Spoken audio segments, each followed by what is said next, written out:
Hey everyone, it's Mojaxx back in the DJ City UK lab today with the review you've all been waiting for, the Pioneer DJM-S9. And not just the review you've been waiting for, but for many people, the product they've been waiting for, you know, the spiritual successor to the DJM-909. Now, the S9 kind of takes all the good things about the 909 and brings them up into the digital age. So we've still got really good effects control and lots of effects built into the mixer. We've got these big kind of levers in the middle there to actually control the effects with. And we've got the full Serato DJ control. So we've got two sound cards in there. We can switch between DJs really easily. You know, we've got deck 1 and 3 over here, and deck 1 and 3 for computer B. That'll be over here. So I've tried it with two laptops. It is as seamless as it should be.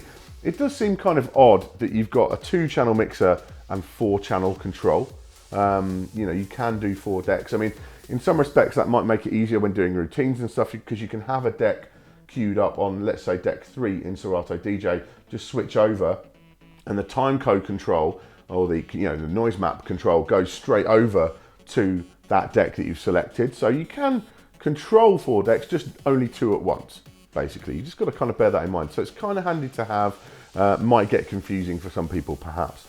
In terms of the actual control of the software, we've got all the regular stuff. So you're browsing, you're loading. You've got 4-beat loop. Let's just fire up a beat there. So that's an automatic 4-beat loop, and with a shift function you can do loop active and so on as well. All of these have got shift functions basically on them. You can halve and double the loop from up there. This kind of section is all great, no problems with that. The only thing I would like to see would be an illumination on the load button. When I tried the mixer in a club, I did find it kind of hard to see where that was. Either to have the ability to push down on the browse knob to load, or just illuminate that load button would have been nicer from my point of view, but no massive deal there. We've then got all the performance pad stuff. Now these pads are really, really nice. The main thing with them is they feel a lot like the DDJ SP1 pads, which kind of squidgy, but not too squidgy. It's really hard to describe, but the great thing is they react right to the very edge of the pad. So if you kind of a bit lax on how accurate you are at actually hitting them, they still respond right to the very edge of the pad, which is great. And they've got a great feel. They're just about big enough for drumming on. You know, they're really nice pads. You know, Pioneer do good pads, and these are no different. We've got various different modes on there for the pads themselves. Now, in this case, we've got hot cues. Obviously, you can shift and delete hot cues. And set them there. You can also do with the parameter buttons, you can record your flips and play them back, which is a nice touch. Then we go into save flips, we can load them up. And we've also got cue loop mode, which basically goes into a looped cue. And there's a great video from SK83 already demonstrating that.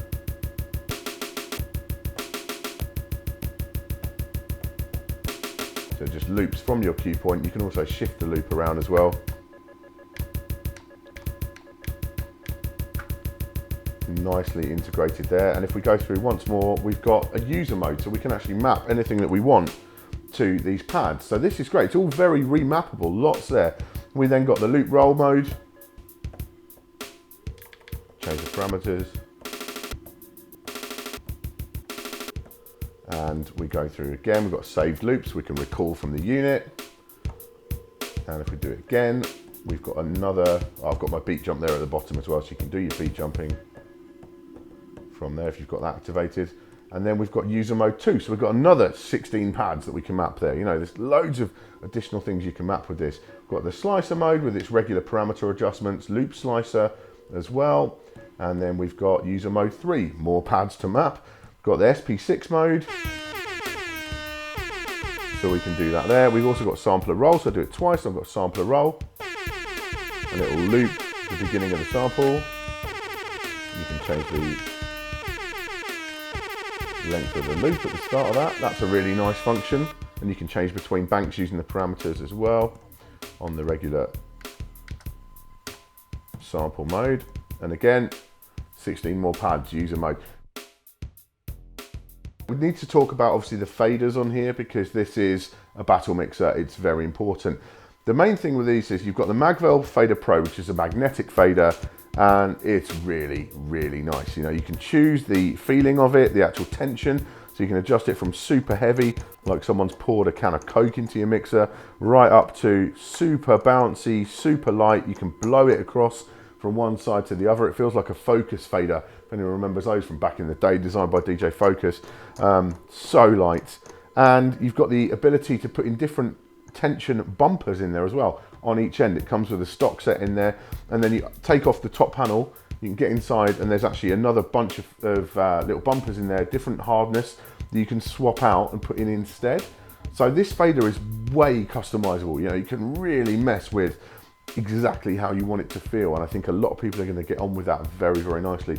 The other thing to point out now, the up faders aren't magnetic faders, they are kind of standard faders. They've got a nice feel to them, not too stiff, not too loose, but like the Magwell Fader Pro down there, they've got giant stems on them. They're absolutely huge.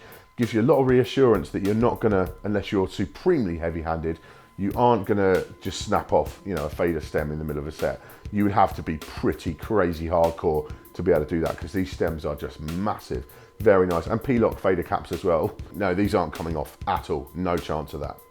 Of course, you've got the curve control, you've got the curve adjustment on there, so you can go from a super sharp cut right out to a gradual blend, and that's the same on the up faders as well. You haven't got the tension adjust on the up faders, of course, and you can reverse each one from the front there too.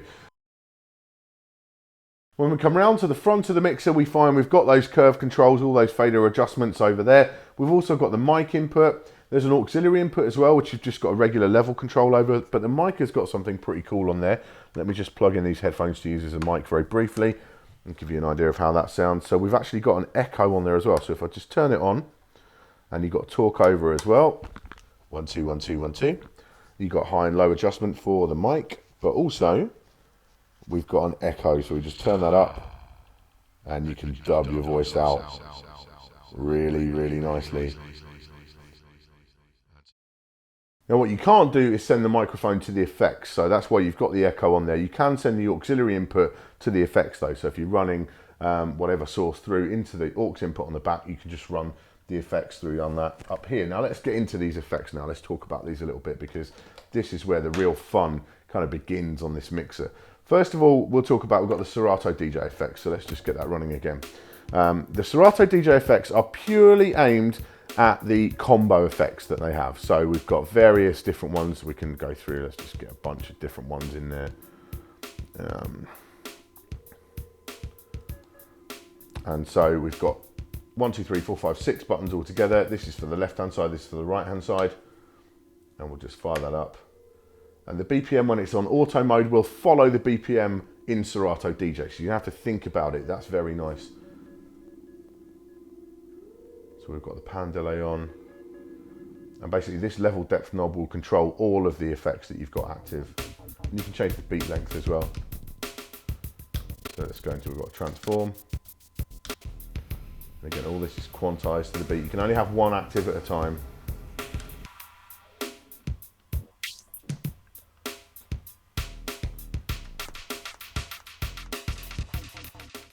This is one thing, and I apologise Pioneer, but I really have tried to break these. You know, I've had this a couple of weeks, I've gigged with it, I've used it loads here in the lab, and I've really tried to break them, because we need to know if they're going to break. You know, they're a big plastic thing sticking out of this mixer. We have to know, if I'm going to recommend this mixer, that it's solid. And so far, I have not managed to break them at all. They feel just as nice as when they came out. They're nicely spring-loaded. They flash when the effect is active to give you a visual indication that the effects are on. And yeah, I've just really hammered on them, and I haven't managed to do it. They are momentary, so when you bring them towards you, just kind of flick them towards you. And they're momentary then, and then you can just lock them by pushing them away from you. And it just works, you know, and as I say, I've got nothing. They feel just like they did when it first came out of the box. I've really hammered on. Yeah, I really have hammered on these, I promise you, and they just, yeah, just feel just as good as they did a couple of weeks ago. So I've got no complaints about those whatsoever. Now let's move on then to the bit that I like the most on here, which is the built-in, you know, the hardware effects in the mixer. We've got various choices. So if we just move over, we've got echo on there. And again, these follow the BPM in Serato DJ if that's what you're using. And you can adjust using the shift. You can go up and do, like say, a bit of a high pass filter on the echo. And I should point out as well, these are insert effects in Serato DJ and they work post fader. All of the effects are post fader. So your echoes, your delays, hardware effects, or Serato effects, all post fader, post crossfader. Really nice. And they've just got that great Pioneer effects kind of sound. You know, I love the Pioneer Echo, especially the high pass version. Sounds really, really dope. We've got reverb on there. We've got the backspin. This one's a bit gimmicky. We've got a break. That's quite interesting. That's made its way over from like the RMX 1000. Flanger and phaser, and these are the ones that are on there by default. Now, when you've got it hooked up to Serato DJ, you have a few more options, and it's time then let's have a look at the actual setup utility that they provide. So we go in and we just hit custom in here, and then we can change a few different things. So we can change the filter for a start. Rather than just being a regular filter on each channel, we can change that to dub echo, which is one of my favorite effects on the DJM-900. We can also do a noise effect, which I'm never a massive fan of, but you can adjust the level of it in here as well. You can get really down and dirty with it. You've also got pitch adjustment, like on the old DJM-800, and a wide filter. It's got a very different kind of sound to the traditional one. Now, one thing to note, when it's not hooked up to Serato DJ, if you're just using regular vinyl or something, that will not persist across. So that will always just be a regular filter when you're using it with, you know, other sources. So you can see down below, we've actually got then the ability to change up the beat effects, and we can save them as different banks. We've got different parameters for each one, but also we can load the banks. So if I just hold down shift and press sampler effects on, that's bank A now we're in. So that's the standard setup that we've got. And if I shift and then the aux, I've now got a whole different set of effects loaded up on the screen and on the mixer itself. So we've now got delay, and of course you've got the little screen there so you can see which one it is. Even though this writing no longer matches, I can still see it there. So we've got a delay.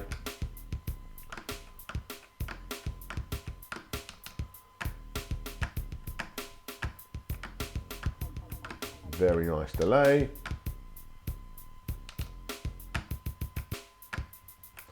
Roll, high pass filter, it's like an auto filter. I've got a spiral on here. Gets a bit crazy. Got transform. And this is a real thing that they brought from the 909. You know, this is one of the ones that people just, it's hardcore. You know, this is a bit beyond me, what you're going to do with this, but let's show you. We've got the fader sine. So we've got fader synth basically built in, and this is a sine wave. So let's turn it on, just turn the level down. And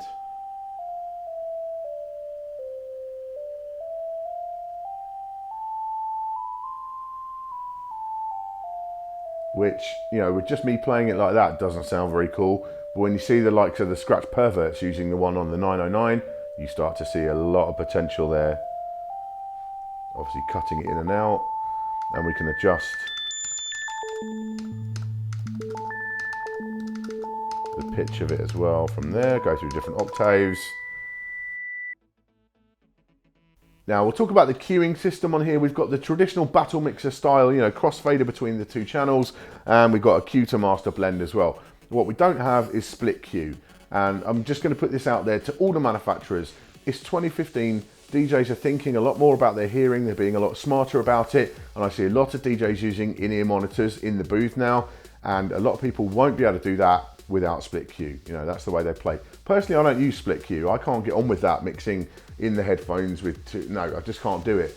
But a lot of people are, and I think, yeah, all controllers and mixers, moving forward, we need to get split queue on there, please. So that's going out to everybody in the industry. We need to talk about sound quality as well, because I haven't really mentioned that. Now, I'm going to put this out there that I'm pretty confident this is the best sounding mixer that Pioneer have ever made. I have used this, as I say, compared to other setups here in the lab. I've taken it out to gigs as well. I took it to my main Saturday residency. It's quite a big club night, and they've normally got a DJM-900 Nexus. I often take my DJM-2000, and this thing sounded head and shoulders above both of those in terms of sound quality, which is really interesting. I mean, obviously it's a newer mixer, it's got newer technology in there, but whatever they've done in terms of the actual digital analog conversion and so on, this thing sounds really fat. It is the best sounding mixer they've made. So one of the cool things about this mixer is that when you don't have a computer hooked up, and I've just completely disconnected my laptop now, you've still got a lot of stuff you can do with the mixer, which is really nice to see. So if you're using regular vinyl, still all does some pretty cool things.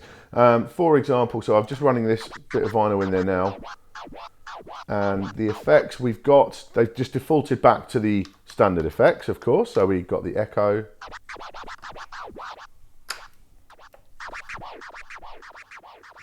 and the good thing with this, and this applies to all of the effects and with Serato as well, is that it's not like pre-sampling what you're doing. So if I just catch that forward motion, you can hear just the actual forward motion is getting echoed because I've just caught that. So you can actually just capture, you know, a snare or a kick or a tiny bit of a sample. See, it hasn't caught the backspin at all. So that's very nice. And you'll notice the pads have lit up now. We've got FX trigger has come up down here. And that's because these will now instantly trigger the effect.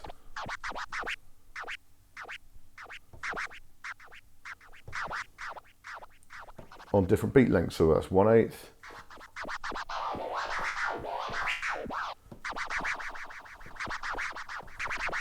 And it will just trigger it while you're pressing that pad as well. You aren't restricted, although they have reset to the printed effects on there. You can actually change them still. So what we do is hold down the button. Let's just change up the break, and we turn the browse knob, and it will change the effect to whatever you want. So you go through the whole list of available effects. So I can put that spiral now on here, turn it on, and that's now applied on here. And again, all post fader, really nice. So you've still got the ability. The one thing you can't seem to change from the mixer is the filter for the different options, but when it comes to all these effects, you can choose what you want. So let's change that to something else. Let's change it now to the sine. There we go. Now I'm just going to bring that down a few, so we can still activate that now in the same way as we were before. But we've also got the pad effects on that as well.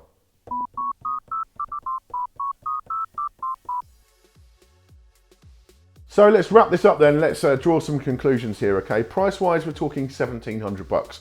Obviously, that is a top-end mixer price, but it's directly comparable with the Rane 57 Mark II in terms of the price. But in terms of features, you've got hardware effects and stuff built in, and that's comparable, of course, then to the Rane 62, which is $2,000.